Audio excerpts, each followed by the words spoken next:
ময়মনসিংহের মুক্তাগাছায় প্রান্তিক মানুষের স্বাস্থ্যসেবা কার্যত হেলে পড়েছে। সরকারের উদ্যোগে প্রতিটি ইউনিয়নে গড়ে তোলা কমিউনিটি ক্লিনিকগুলো এখন নানা সমস্যায় জর্জরিত।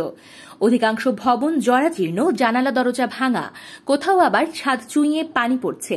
নিয়ম অনুযায়ী প্রতিদিন সকাল ৯টা থেকে বিকাল ৩টা পর্যন্ত খোলা থাকার কথা থাকলেও বেশিরভাগ ক্লিনিক ২ ঘণ্টার বেশি খোলা থাকে না।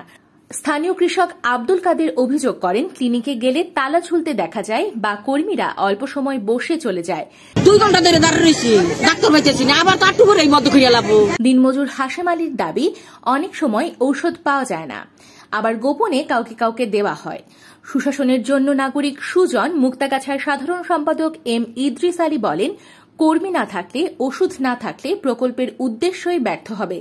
তবে উপজেলা স্বাস্থ্য ও পরিবার পরিকল্পনা কর্মকর্তা ডাক্তার সুমন কান্তি সাহা জানান, জনবল সংকট থাকলেও নিয়মিত সেবা নিশ্চিত করতে তদারকি চলছে এবং কোথাও অনিয়ম প্রমাণিত হলে ব্যবস্থা নেওয়া হবে।